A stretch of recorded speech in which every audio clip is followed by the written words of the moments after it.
Ambassador Jack Morrison stood in the great chamber and felt small.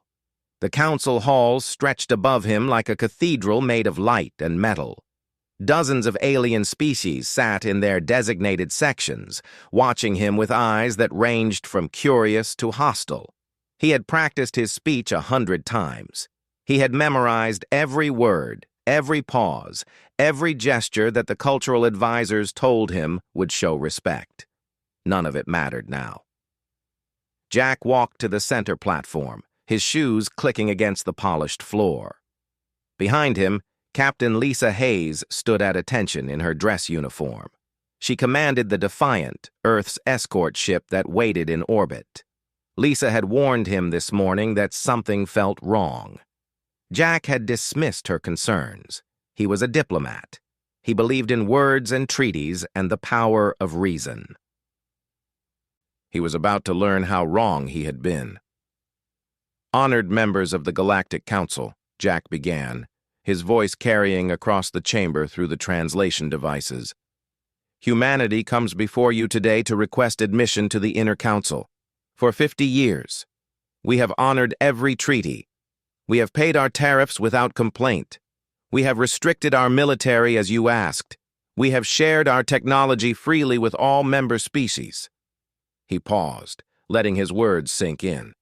"We have proven ourselves worthy partners. We ask now to be recognized as equals."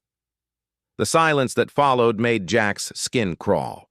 Then someone laughed. It was a harsh, barking sound that came from the Xanthari section. Counselor Vexthun rose from his seat, his scaled body gleaming under the chamber lights. The Xanthari were reptilian, with sharp teeth and sharper attitudes. They controlled the largest empire in the council. "Equals?" Vexthun said, his voice dripping with amusement. "The human thinks his species are equals. How charming!" More laughter rippled through the chamber. Jack felt his jaw tighten, but he kept his face neutral. This was diplomacy. This was part of the game. "The Xanthari Empire has existed for 10,000 years, Vexthun continued, circling his platform like a predator. "We have mastered technologies you cannot even comprehend. We have built civilizations that span hundreds of worlds.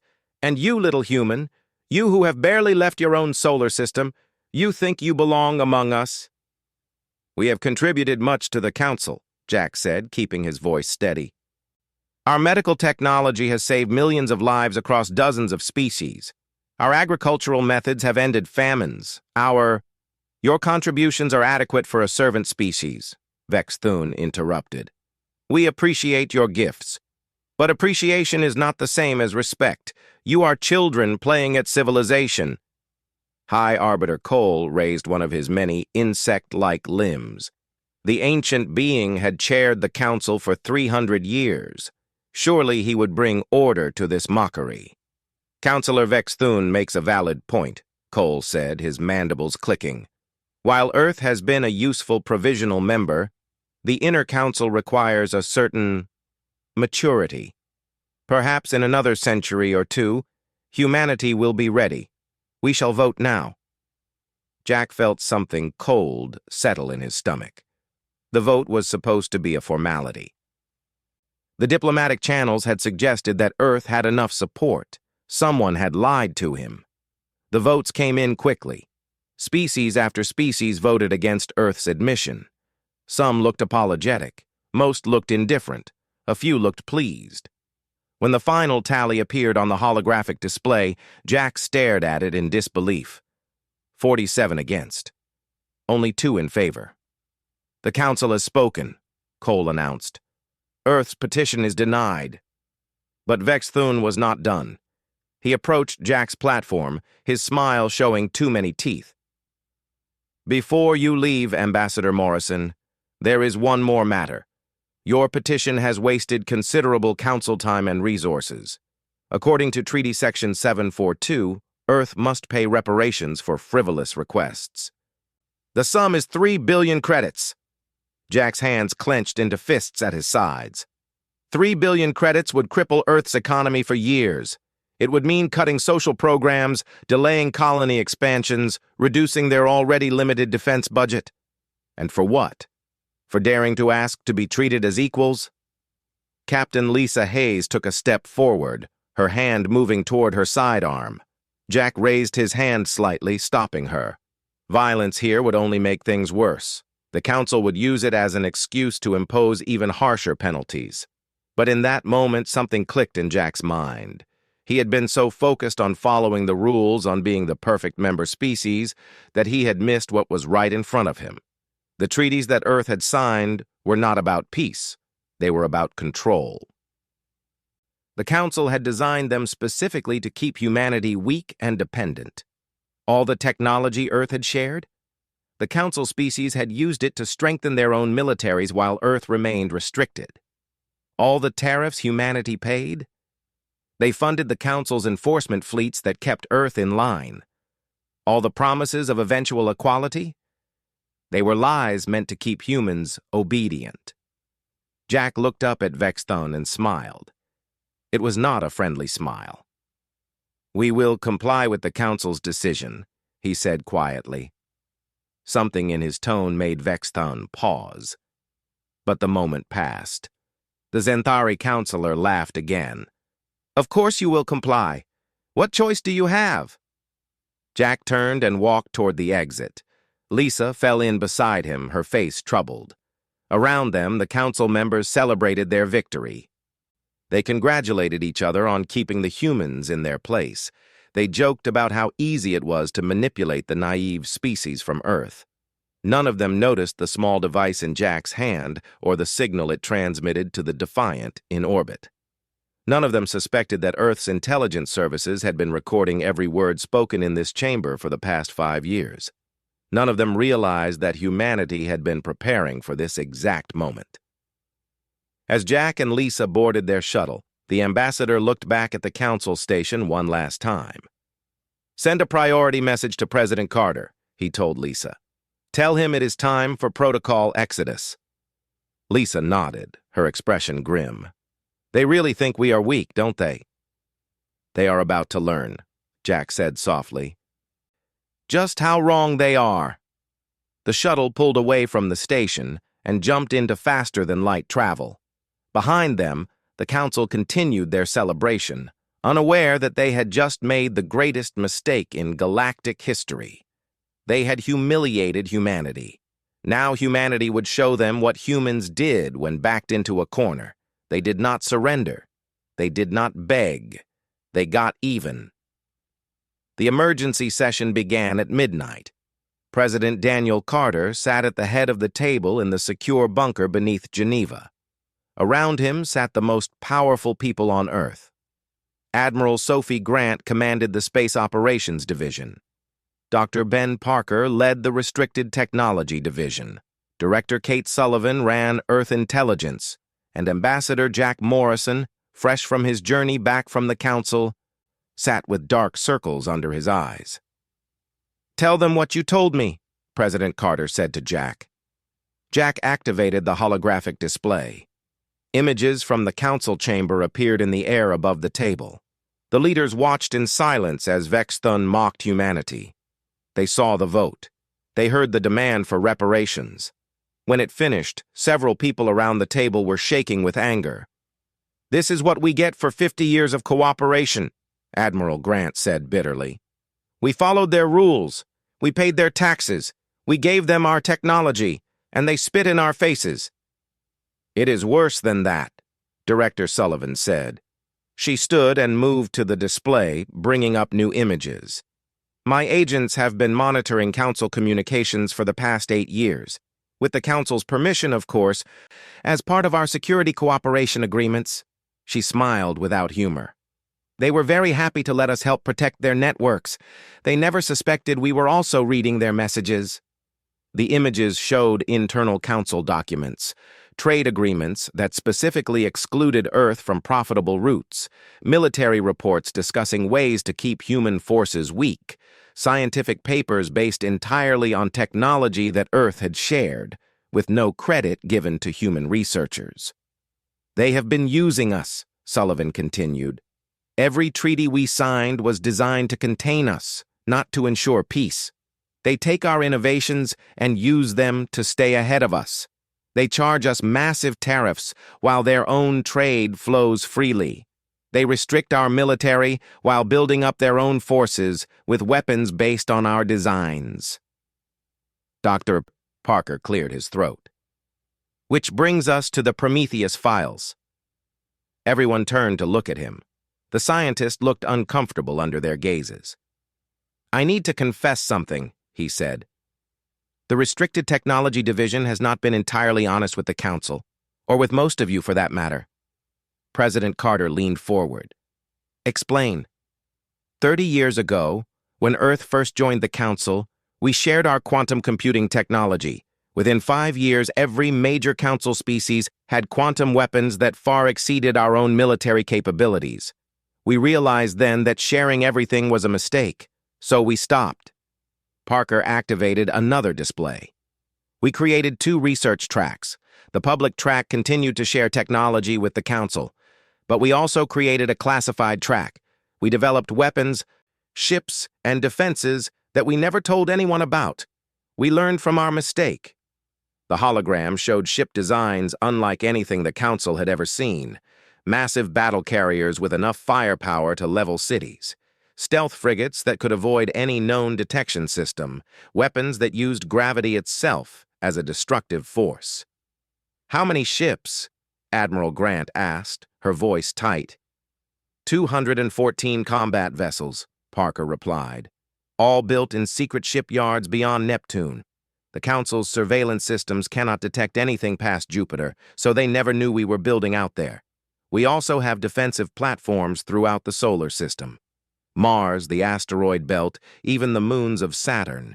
If anyone attacks Earth, they will have to get through the most heavily armed star system in known space. Silence filled the room. Finally, Jack spoke. We have been preparing for this day. Ever since the Zenthari incident of 2104, Director Sullivan confirmed.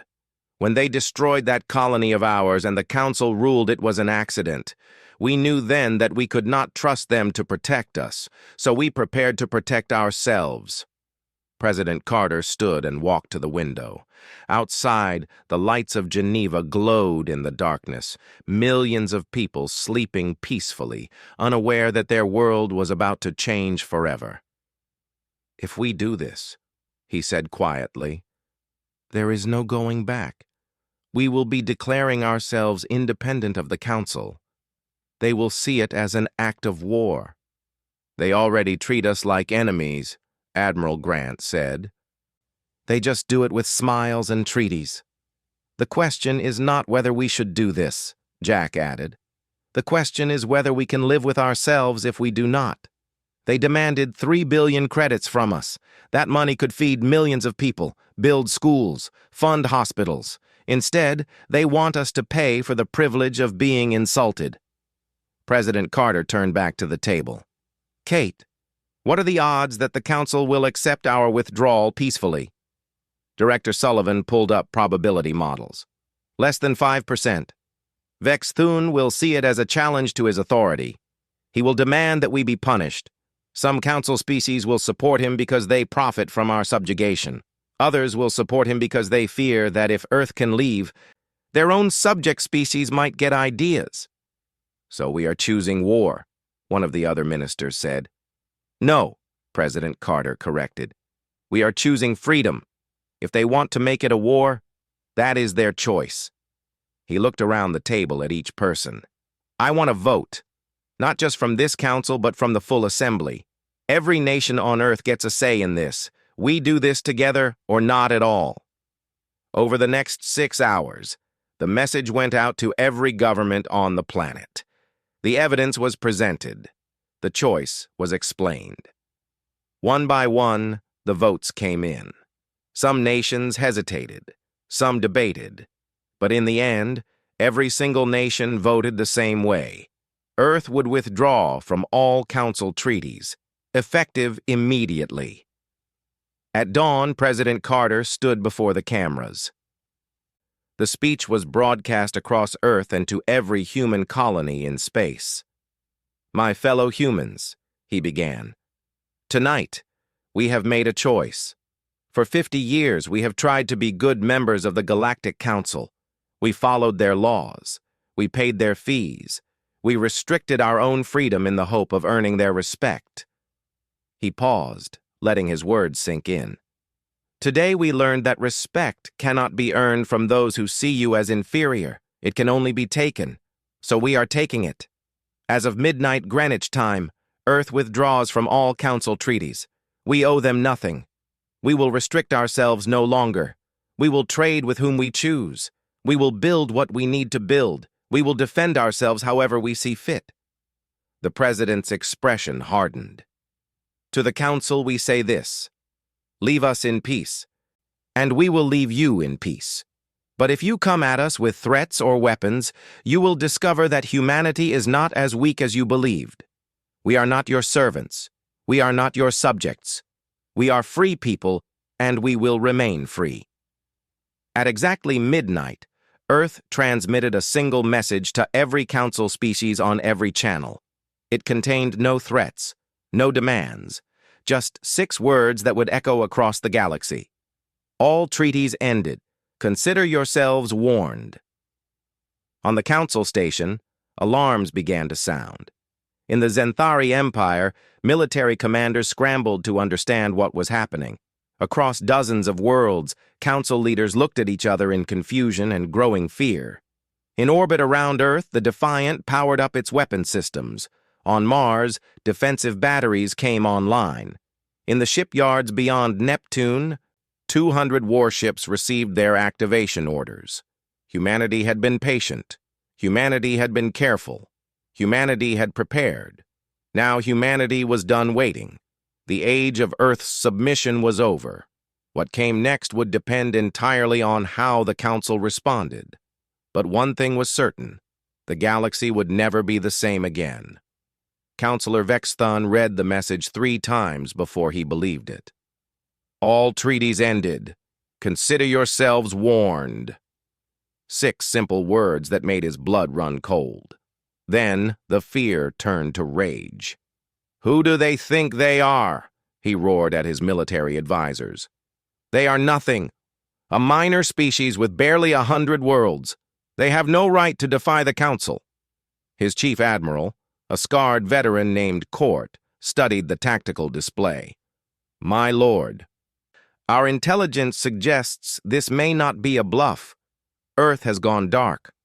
All their communication channels are encrypted. Our surveillance satellites near their system have stopped transmitting. Because the humans destroyed them, Vexthun snapped. They are already acting like criminals. This is exactly why the Council must respond with force. If we let Earth break their treaties without punishment, every subject species in the galaxy will think they can do the same. Court hesitated. Perhaps we should wait. Gather more intelligence. Understand what we are facing before we... I understand perfectly what we are facing, Vexthun interrupted. Frightened humans trying to look strong. They hope that bold words will make us back down. But the Zenthari Empire does not back down. Assemble the 3rd Fleet. We will go to Earth and remind them of their place. On the Council station, High Arbiter Cole called an emergency session. Only half the counselors attended. The others sent messages saying they needed to consult with their home governments. The chamber felt empty and wrong. The situation is grave, Cole announced. Earth has violated sacred treaties. They must be brought back into compliance. Counselor Vexthun has volunteered to lead a military expedition to enforce Council law. A few counselors nodded approval. Most remained silent. One, a reptilian delegate named Thera, spoke up. What if Earth is serious? What if they actually have the means to resist? Impossible, Vexthun declared. We have monitored Earth for decades. Their military is restricted by treaty to defensive forces only. They have fewer than 50 warships. The 3rd Fleet alone has 300 vessels. This will be over quickly. Thera said nothing more, but her expression showed doubt. She had studied humans. They were clever and stubborn. Species that were clever and stubborn did not make empty threats. The Zenthari Third Fleet assembled at the border of Council space. 300 warships, each one armed with weapons based on technology Earth had foolishly shared. Vex Thun stood on the bridge of his flagship and smiled. The humans would learn. The entire galaxy would learn. No one defied the Council. Captain Chris Wade watched the Zenthari fleet approach on his tactical display. He commanded the Vigilant, one of Earth's secret battle carriers. The ship was massive, 3 times the size of any Council vessel. And it was not alone. 15 other Earth warships waited in the Deneb Junction, a critical hyperspace route that connected multiple star systems. "They do not even have scouts ahead," Wade's tactical officer said with disbelief. "They are just charging straight at us." "They think we are weak," Wade replied calmly. "Let them keep thinking that for another few minutes. Commander Torres, are your stealth ships in position?" On a secure channel, Commander Amy Torres responded. "Affirmative. My squadron is behind their formation. They have no idea we are here." Wade nodded. The Zenthari had technology to detect ships in normal space, but Earth's stealth ships used quantum phase shifting that no Council species had ever seen. Torres and her pilots could fly right through a Zenthari formation without being noticed. "Open a channel to the Zenthari flagship," Wade ordered. A moment later, Vex Thun's face appeared on the screen. His eyes widened slightly when he saw the human ships. "Those vessels are in violation of treaty restrictions," he said. "Surrender immediately and we will only destroy your ships. Resist, and we will destroy your colonies as well." "The treaties are over," Wade said simply. "Turn around. Go home. This is your only warning." Vex Thun laughed. "You have 16 ships. I have 300. Do you really think you can threaten me?" "I am not threatening you," Wade replied. "I am trying to save your lives, but if you insist on fighting, we will show you what Earth has really been building for the past 30 years. He closed the channel. The Zenthari fleet continued forward, weapons powering up. Wade counted silently in his head. When they crossed the marked point on his tactical display, he gave the order. "All ships, open fire!" The Vigilant's main railgun fired first. The projectile moved at a significant fraction of light speed, crossing the distance to the Zenthari flagship in seconds. Their shields meant nothing. The slug punched through the flagship's armor and out the other side. The massive ship broke in half. All 15 Earth ships fired together. Railgun rounds, quantum torpedoes, and gravity missiles streaked across space. The Zenthari ships tried to return fire, but their targeting systems could not track weapons moving that fast. One by one, their vessels exploded or went dead in space. "They are trying to retreat," the tactical officer reported. "Commander Torres, execute Phase 2, Wade ordered. Behind the Zenthari fleet, Amy Torres and her stealth squadron dropped their cloaking. They had been waiting there the entire time, positioned perfectly to catch the enemy from behind. Their missiles struck the Zenthari ships from both sides now. It was not a battle. It was a slaughter. Aboard one of the surviving Zenthari ships, Admiral Court watched his fleet die around him. They had expected an easy victory against primitive humans. Instead, they faced weapons beyond anything the Council possessed. His shields failed. His engines were hit. His ship tumbled helplessly through space. "Send a message to all ships," Court ordered. "Cease fire. Surrender." The battle lasted 45 minutes. Of the 300 Zenthari ships, only 90 survived. None of Earth's vessels had even been damaged. Captain Wade looked at the wreckage on his screen and felt no satisfaction. This was not glorious. It was just necessary. "Send medical ships to recover survivors," he ordered, "and transmit the full battle recording to the Council station. Let them see exactly what happened here." Across the galaxy, the recording played on every news channel. Species that had laughed at Earth's withdrawal now watched in stunned silence as human ships obliterated the Zenthari fleet. Military analysts studied the footage, trying to understand the technology they saw. Political leaders held emergency meetings, suddenly realizing that everything had changed. High Arbiter Cole received a direct message from President Carter. It contained no gloating, no threats, just a simple statement. This was just a demonstration. Stand down, or see what humanity can really do.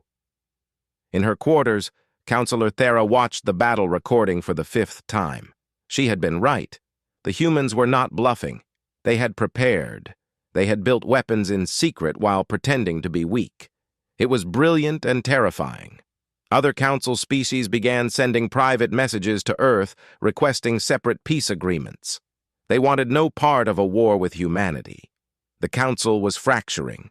The unity that had existed for thousands of years was breaking apart. And in the Zenthari capital, Vexathun stared at the casualty reports with shaking hands. He had lost his fleet. He had lost his pride. But most importantly, he had lost something else. He had lost his fear of humans. Now he felt something much worse. He felt fear of what humans could do if pushed too far. The galaxy was learning the same lesson that predators on Earth had learned millions of years ago. Humans looked weak. They looked soft and vulnerable.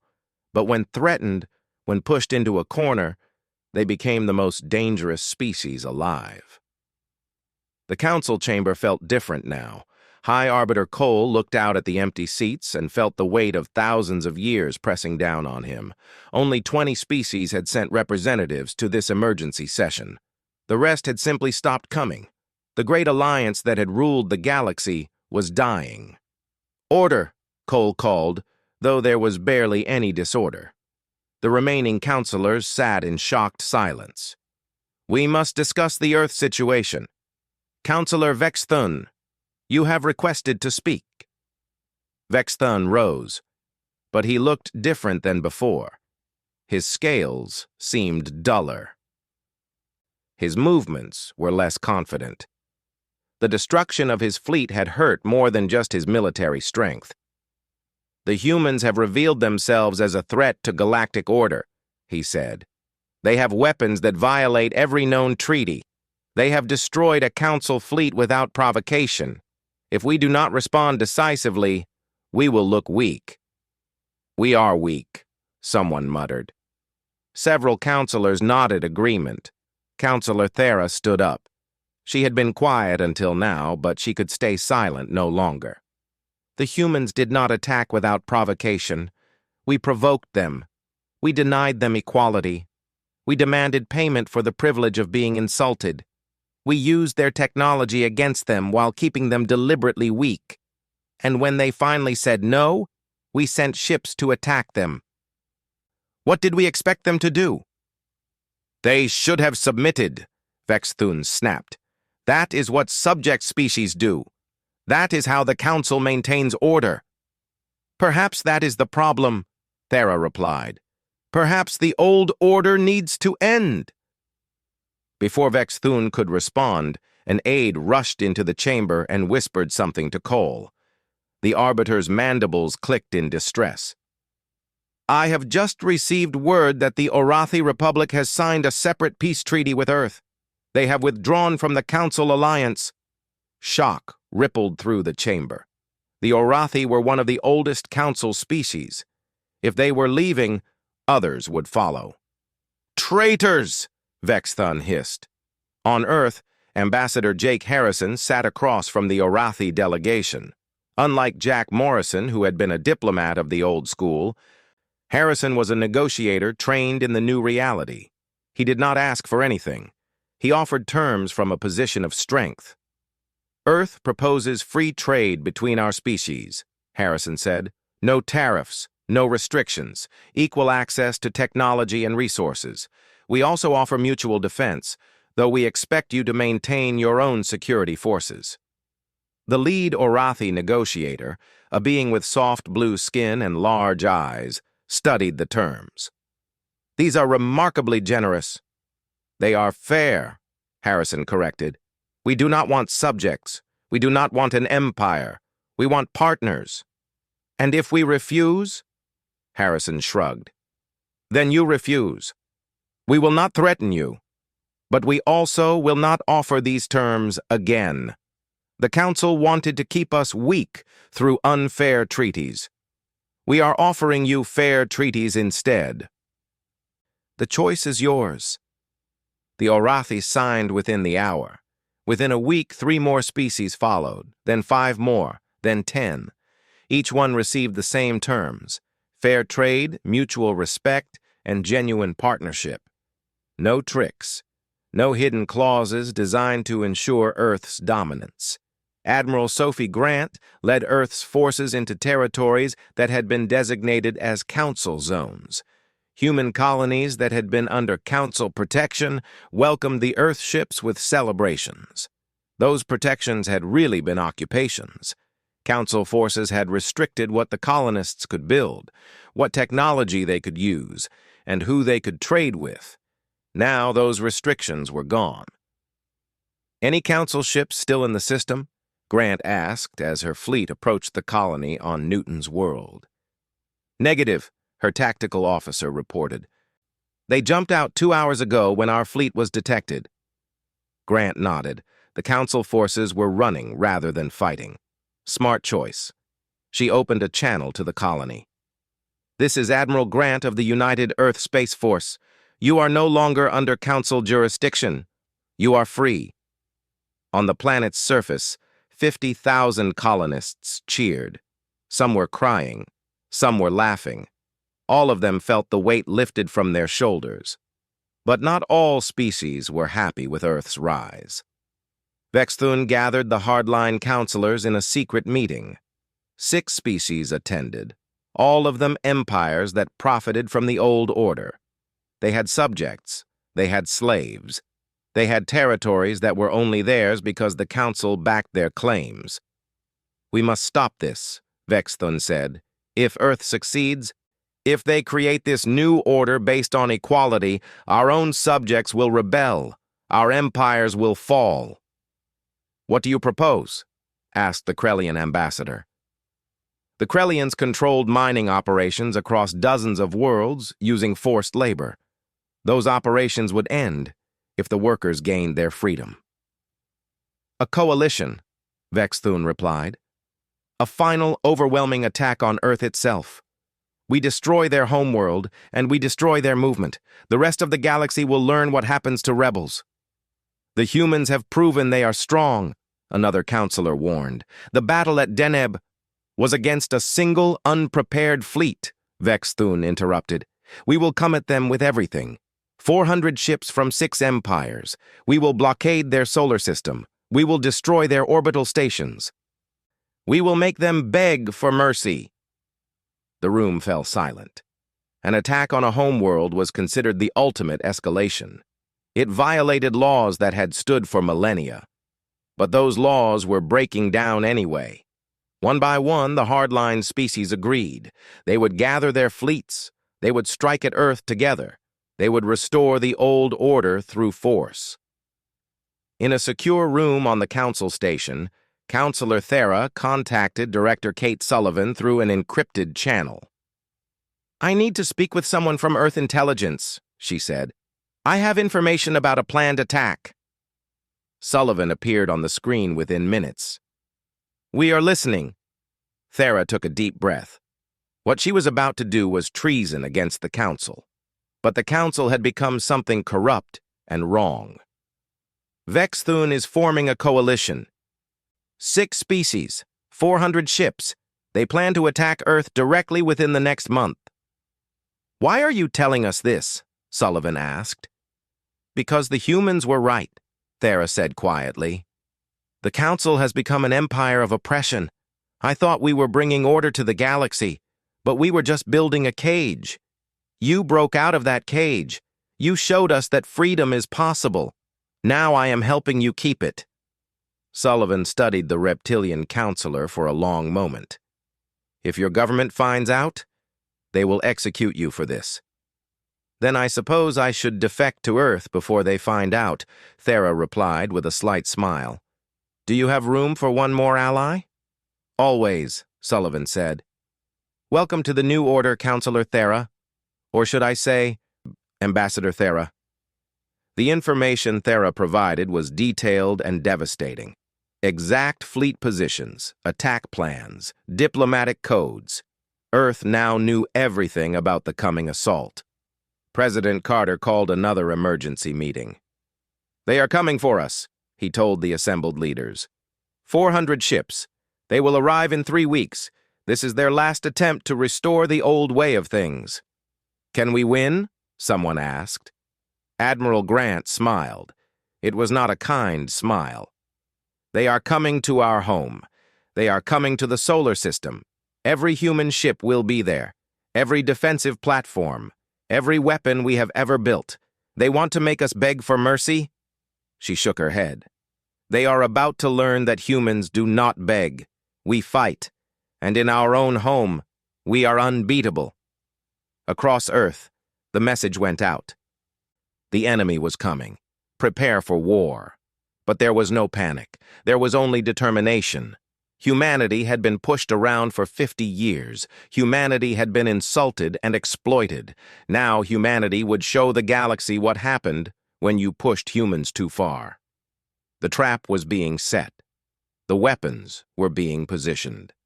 And when Vexthun's coalition arrived at Earth, they would find a reception they could never have imagined in their worst nightmares.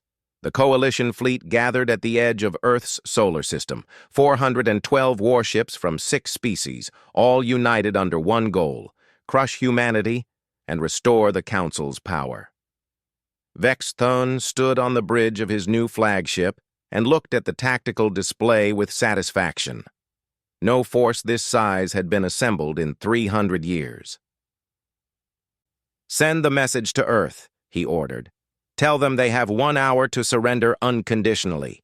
If they comply, we will only occupy their world and dismantle their military. If they resist, we will reduce their cities to ash." The message was transmitted. Vexthun waited, expecting fear and capitulation. Instead, he received a response within minutes. It was not from President Carter or Admiral Grant. It was from Captain Lisa Hayes of the Defiant, the same ship that had escorted Ambassador Morrison to the Council months ago. "This is Captain Hayes. Your message was received. Our response is no. If you want Earth, come and take it. We will be waiting." Vexthun felt anger surge through him.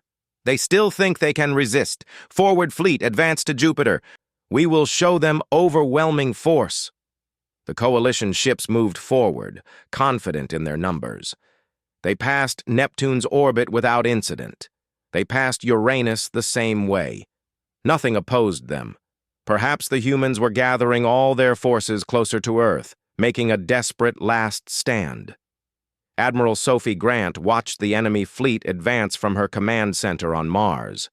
Around her, the solar system's defensive network came fully online. Earth's military had not been idle. For 30 years they had been building, not just ships, but entire defensive platforms hidden throughout the system. "They just passed Saturn," her tactical officer reported, "entering weapons range for the outer perimeter." "Not yet," Grant said calmly. "Let them come deeper. Let them think they are safe." On Jupiter's moon, Europa, massive railgun batteries tracked the advancing fleet. The installations had been built into the ice over 2 decades. From space, they looked like mining operations. The coalition ships flew past them without a second glance. "They are approaching the asteroid belt," the tactical officer said. Grant smiled. "Now!" The asteroid belt erupted with weapons fire. What Vexthun had thought were simple mining stations revealed themselves as heavily armed fortresses. Thousands of missiles launched from hidden silos. Railgun rounds crossed the void at tremendous speeds. The coalition's forward ships exploded before they could even react. "Ambush!" someone screamed on Vexthun's bridge. "Defensive positions! Return fire!" But there was nowhere to take cover in space. The coalition ships tried to form defensive formations, but the weapons kept coming from all directions. Every asteroid they passed could be hiding launchers. Every piece of ice could contain a railgun. "Push forward," Vexthun ordered. "We outnumber them. Get past these defenses and reach Earth itself. The Coalition fleet powered through the asteroid belt, taking heavy losses but maintaining formation. They were down to 350 ships when they cleared the belt and approached Mars. Surely the worst was behind them now. Then Mars opened fire. The entire planet was a weapons platform. Bases that had been built over 50 years of colonization now revealed their true purpose. Massive batteries fired in coordinated volleys. Missile silos opened across the Martian surface, each one launching multiple warheads. The sky above Mars turned white with the light of weapons fire. Captain Lisa Hayes led the Defiant and Earth's main fleet out from behind Mars.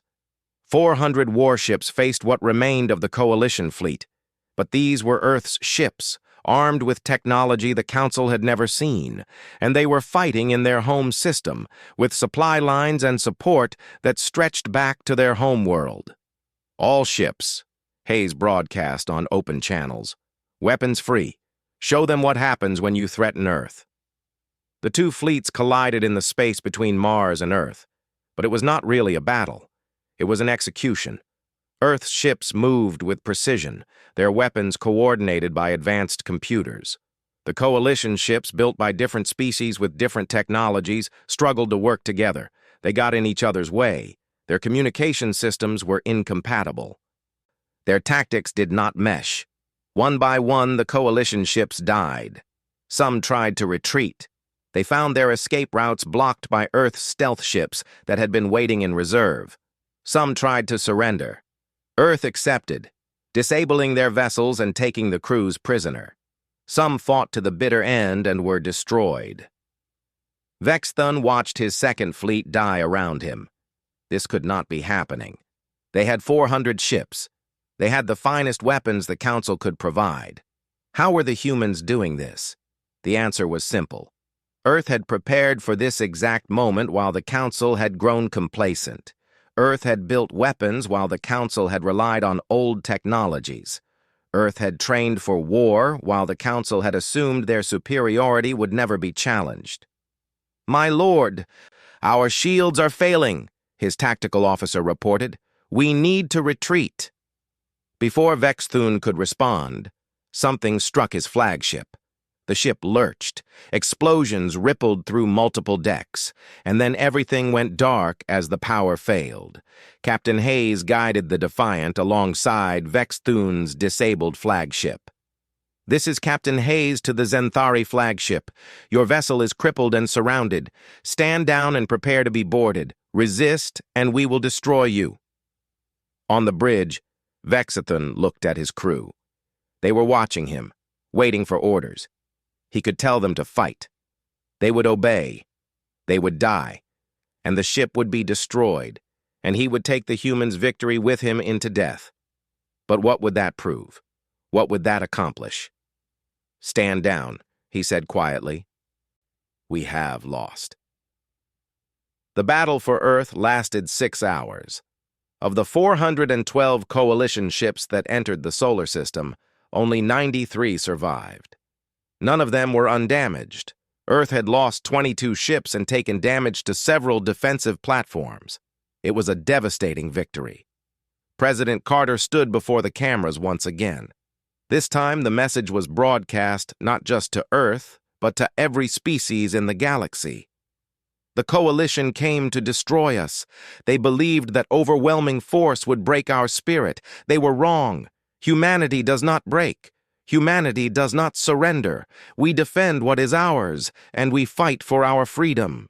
He paused, letting his words echo across light years.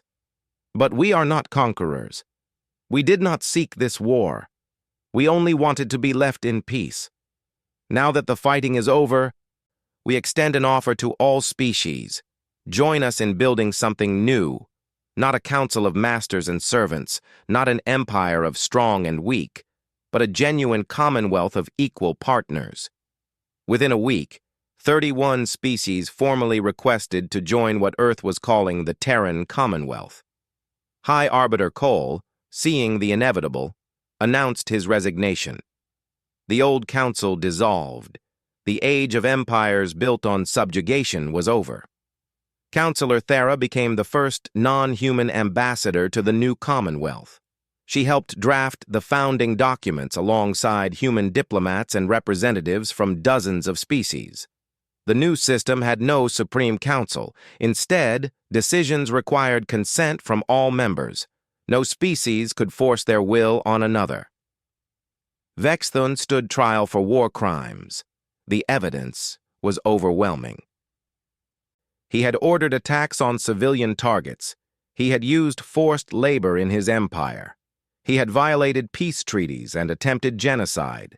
He was sentenced to life imprisonment, to be served on a remote station where he could watch reports of the new galaxy being built. 3 months after the battle, Ambassador Jack Morrison stood in the new Commonwealth Assembly Hall.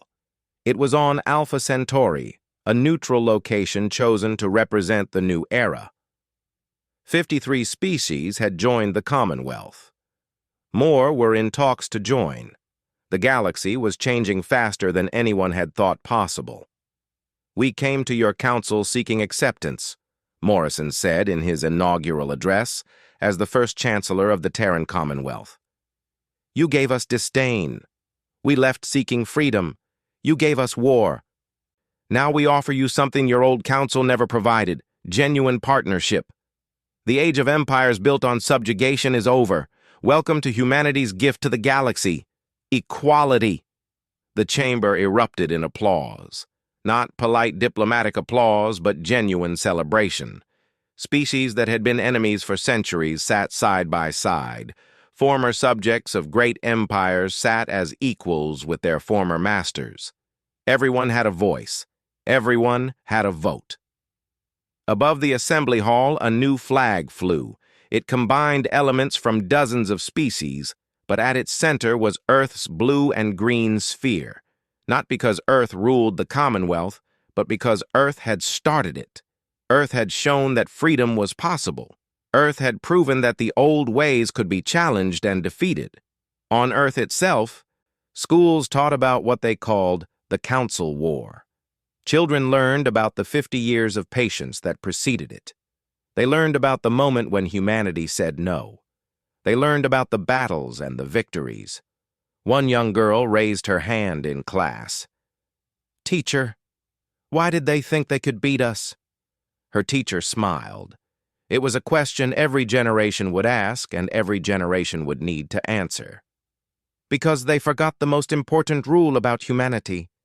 We look weak. We look soft. We seem willing to bend and compromise. But when you back a human into a corner, when you take away all other options, we do not surrender." "What do we do?" the girl asked. "We overcome," the teacher replied. "We always overcome." In orbit around Earth, the Defiant patrolled alongside ships from a dozen other species. The Commonwealth's fleet kept watch over the space lanes, ensuring free trade and peaceful travel. Pirates were hunted. Slavers were destroyed. Any species that tried to build a new empire found themselves facing the combined might of the Commonwealth. And on the prison station, Vexthun watched the news broadcasts and understood at last what he had failed to see before. Humans were not strong because of their weapons or their ships. They were strong because they refused to accept subjugation. They would rather die fighting than live on their knees. He had tried to break them. Instead, they had broken the entire corrupt system he represented. And in its place, they had built something better. Something that even he, in his cell, had to admit was more just than what had come before. The galaxy had learned its lesson. Never underestimate humanity, never assume they are weak, and most importantly, never ever back them into a corner. Because when you do not face individuals or nations. You face the entire species united in one simple goal, survival through victory. And against that kind of determination, empires fall.